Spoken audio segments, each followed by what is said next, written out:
അപ്പോൾ മഴക്കെടുതിയിലാണ് കേരളം മുന്നോട്ട് പോകുന്നത്. 9 ജില്ലകളിൽ റെഡ് അലർട്ട് പ്രഖ്യാപിച്ചിരിക്കുന്നു. അതീവ ജാഗ്രത പുലർത്തുക തന്നെ വേണം. ഡോക്ടർ അഭിലാഷും പിയുദാസും തത്സമയം ചേരുന്നുണ്ട്.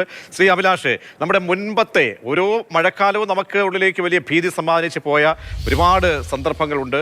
അടുത്തിട്ടുള്ള ഏറ്റവും സമീപകാലങ്ങളിൽ നമ്മൾ കണ്ട വയനാടായാലും പുത്തുമല, കവലപ്പാറ, പല മണ്ണിടിച്ചിൽ ദുരന്തങ്ങൾ നമ്മുടെ മുന്നിലുണ്ട്. അപ്പോൾ ഈ മഴയുടെ മുൻകാലത്തെ രീതിയും ഇപ്പോഴത്തെ ഈ മഴയുടെ ഒന്ന് താരതമ്യം ചെയ്ത് കൂമ്പാര മേഘങ്ങളൊക്കെ വന്ന് പതിച്ച് വലിയ മഴ പെട്ടെന്ന് രൂപപ്പെടുന്ന പ്രതിഭാസമൊക്കെ തന്നെ സംഭവിച്ചിട്ടുണ്ട്.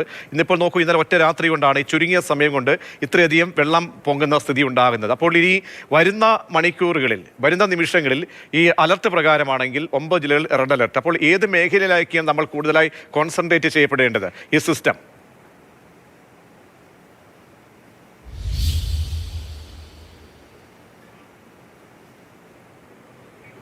ശ്രീ അഭിലാഷ്, മ്യൂട്ട് മാറ്റി സംസാരിക്കണേ.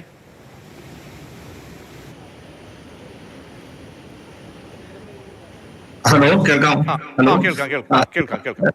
യഥാർത്ഥത്തിൽ 2018 കൂടുതൽ എന്റെ ഓർമ്മയിൽ വരുന്നത് 2019 ആണ്. കാരണം അതാണ് കവലപ്പാറ, പുത്തുമല, നമ്മുടെ ഈ മുണ്ടകൈ ദുരന്തം നടന്നതിന് തൊട്ടടുത്ത് തന്നെ 2019 ആ ഒരു വലിയ ഇവന്റ് നടന്നത്.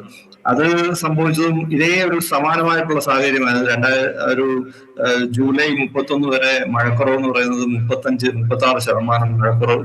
ആ ഓഗസ്റ്റ് മാസം ഒരു 4 ദിവസം പെയ്ത മഴ, അതായത് ഓഗസ്റ്റ് 4, 5, 6, 7, 8 ഒരു 5 ദിവസം പെയ്ത മഴ കൊണ്ടാണ് മഴക്കുറവ് നികത്തപ്പെടുകയും ചെയ്തു. അതോടൊപ്പം തന്നെ കൂടുതൽ മഴയാവുകയും ചെയ്തു. അപ്പൊ അതുപോലൊരു സ്പെല്ലിന്റെ അല്ല ഇപ്പം നടന്നുകൊണ്ടിരിക്കുന്നത്. അതുകൊണ്ടൊരു സമാധാനമുണ്ട്. എന്നാലും വടക്കൻ കേരളത്തിൽ ഇന്നലെ തെക്കൻ കേരളത്തിലും അല്ലെങ്കിൽ തെക്കൻ കേരളത്തിന്റെ കിഴക്കൻ മേഖലകളിലും കണ്ട തോതിലുള്ള ഒരു മഴയുടെ പാറ്റേൺ അല്ലെങ്കിൽ മേഘരൂപീകരണം അറബിക്കടലിൽ വടക്കൻ മേഖല, നമ്മുടെ മധ്യ കേരളം തൊട്ട് വടക്കൻ മേഖല കേന്ദ്രീകരിച്ച് നടക്കുന്നുണ്ട്.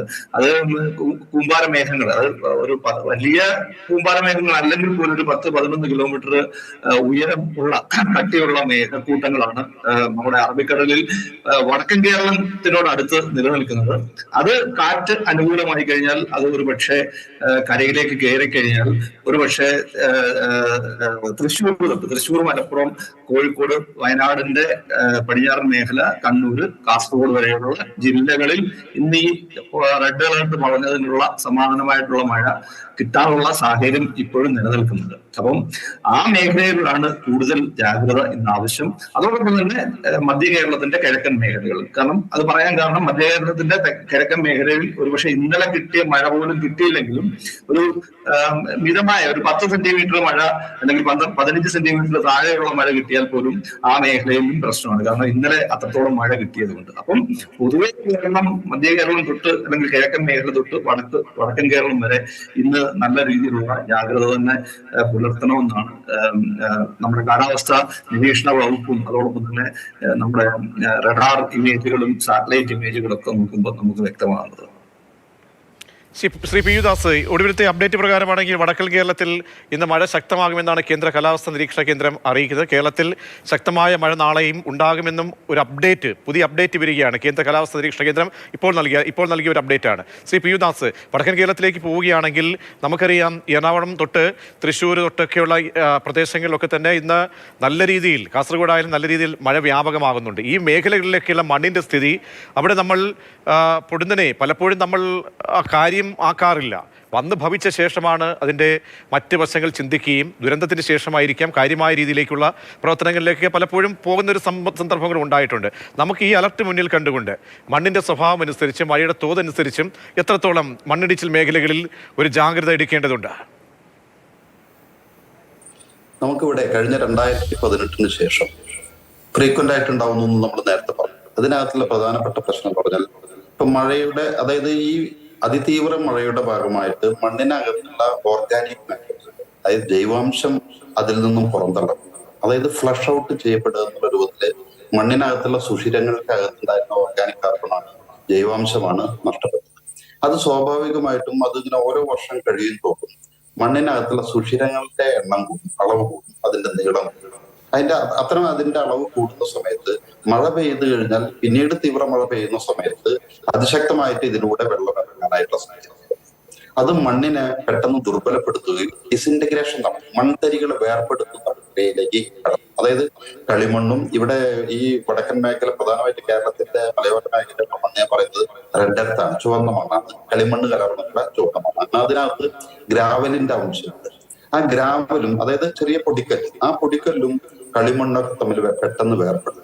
മണ്ണിന്റെ ആഴം കുറഞ്ഞ സ്ഥലമാണ്, അടിയിൽ പാറയുള്ള സ്ഥലത്താണെന്ന് വെച്ചാൽ ഇങ്ങനെ അകത്തേക്ക് വെള്ളം ശക്തമായിട്ട് ഇറങ്ങുന്ന സമയത്ത് മൺതരി വേർപ്പെടുകയും കല്ലും മൺതരി വേർപ്പെടുകയും ഈ ചെറിയ പൊടിക്കല്ലുകളൊക്കെ തന്നെ അടിയിലേക്ക് ഇറങ്ങി പാറയുടെ മുകളിൽ ഒരു റോളർ പോലെ ഒരു റോളർ ചെയ്ത് അതിന്റെ മുകൾ ഭാഗം തെന്നി മാറ്റുന്നതിനായിട്ട് കാരണമാണ്.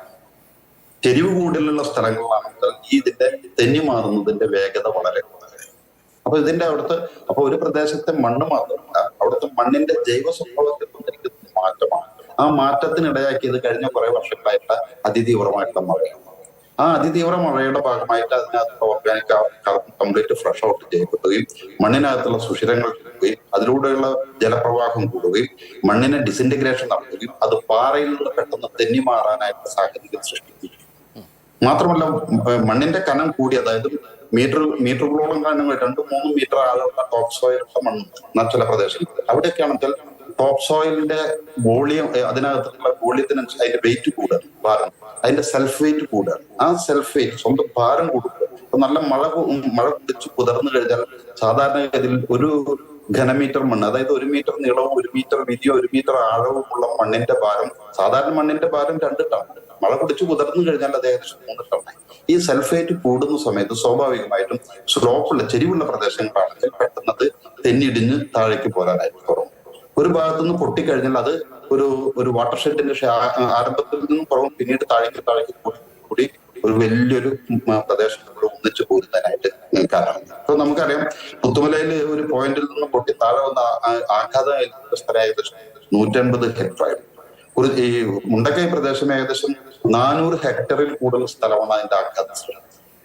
അപ്പൊ ഇത്തരത്തിലുള്ള ഒരു പോയിന്റിൽ നിന്നും ഉത്ഭവിച്ചാൽ മതി വലിയ ആഘാതങ്ങൾ ഉണ്ടാക്കും. അവിടെയുള്ള പാറകളെ മറിച്ചു കൊണ്ടുവരും, അവിടെയുള്ള മരങ്ങളെ ചുമന്നുകൊണ്ടുവരും, അവിടെയുള്ള വെള്ളം മുഴുവനും വളരെ ശക്തമായിട്ട് താഴേക്ക് ഒരു പ്രവണത ഉണ്ടാവും. അപ്പൊ ഒരു പ്രദേശത്തിന്റെ മണ്ണിന്റെ സ്വഭാവം മാത്രമല്ല, ഒപ്പം തന്നെ ആ മണ്ണിനകത്ത് വന്നുകൊണ്ടിരിക്കുന്ന കാലാകാലങ്ങളായിട്ട് വന്നുകൊണ്ടിരിക്കുന്ന ഇത്തരത്തിലുള്ള ജൈവ സ്വഭാവവും അവിടുത്തെ ഭൂവിനിയോഗം എന്ന് പറഞ്ഞാൽ വളരെ മണ്ണിളക്കുള്ള കൃഷികളായിരിക്കാം, അല്ലെങ്കിൽ ചില പ്രത്യേകതരം ചില മോണോക്രോപ്പുകളായിരിക്കും, ഇത് കാരണമാവും, അല്ലെങ്കിൽ വനനിബിഡത കുറഞ്ഞതായിരിക്കും, ഇങ്ങനെ പലതരത്തിലുള്ള കാരണങ്ങളായിരിക്കും. ഒപ്പം തന്നെ ആ പ്രദേശത്തിന്റെ ചരിവിന്റെ നീളം അതൊരു വലിയ ഘടകം. എല്ലാ സ്ഥലങ്ങളും, ഇങ്ങനെയുള്ള സ്ഥലങ്ങളൊക്കെ തന്നെ നോക്കിയോളൂ. ഇന്ന് കേരളത്തിന്റെ ഈ കിഴക്കൻ മേഖലകളും ഇടുക്കിയിലും വയനാട്ടിൽ പോലുള്ള സ്ഥലങ്ങളടക്കം അവിടെയുള്ള ഈ ഉരുൾപൊട്ടിയ സ്ഥലങ്ങളൊക്കെ തന്നെ 30 ഡിഗ്രിയിൽ കൂടുതൽ ചെരിവുള്ള സ്ഥലങ്ങളാണ്. ചെരിവ് കൂടുന്തോറും, അതുപോലെ തന്നെ ചെരിവിന്റെ നീളം കൂടുന്തോറും ആഘാതം. ചെരിവ് കൂടുമ്പോൾ ഇടിയാനായിട്ടുള്ള സാധ്യത കൂടുന്നു. അതിന്റെ മൂവ്മെന്റ് ഇല്ല, ഈ പറയുന്ന ഡിസിന്റഗ്രേറ്റഡ് ആയിട്ട് മണ്ണ് പെട്ടെന്ന് തെന്നി മാറി താഴേക്ക് പോരാനായിട്ടുള്ള സാഹചര്യം ഒരുക്കുകയും ചെരിവിന്റെ നീളം കൂടുമ്പോൾ അതിന്റെ ആഘാതം കൂടുന്നതിനായിട്ട് കാരണമാണ്. ഇത്തരെല്ലാം ഇപ്പോ മുണ്ടക്കൈ നമുക്കറിയാം, മുണ്ടക്കൈ ഏകദേശം 6 കിലോമീറ്റർ ദൂരത്തിലാണ് ഇടിഞ്ഞ മണ്ണ് സഞ്ചരിച്ചത്. വളരെ വേഗത്തിൽ തന്നെ ഹൈ വെലോസിറ്റിയിലാണ് ഇത് പോകുന്നത്. അതിതീവ്രമായിട്ട് നല്ല ഈ മഴയ്ക്കൊപ്പം വെള്ളവും പാറയും മരങ്ങളും മണ്ണും കൂടി വരുന്ന സമയത്ത് വലിയൊരു ആഘാതം. ഇപ്പോ പുത്തുമലയിലും ഏകദേശം ഒരു 3 കിലോമീറ്ററോളം ദൂരത്തിലാണ് സഞ്ചരിച്ചത്. കവളപ്പാറയിലും ഏകദേശം ഇതുപോലെ തന്നെ വലിയ ദൂരം, അധികം നല്ലൊരു ദൂരം കൂടുന്തോറും ഇതിന്റെ ആഘാതം താഴേക്ക് വരുന്ന ഇമ്പാക്ട് കൂടുകയാണ്.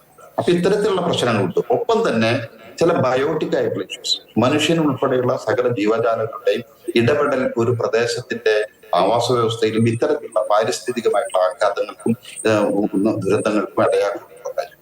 നമുക്കറിയാം, കേരളത്തെ സംബന്ധിച്ചിടത്തോളം ചെറിയ സംസ്ഥാനം, കുറഞ്ഞ ഭൂമിയും, നമുക്ക് വാസസ്ഥലം തന്നെ കണ്ടെത്താനായിട്ട് പ്രതിസന്ധിയിലേക്ക് എത്തിയിരിക്കുകയാണ്. നല്ല സുരക്ഷിതമായിട്ടുള്ള വാസസ്ഥലങ്ങൾ വളരെ ഇവിടുത്തെ land Shri P U Das, ഒപ്പം ശ്രീ അഭിലാഷ്, വളരെയധികം നന്ദി.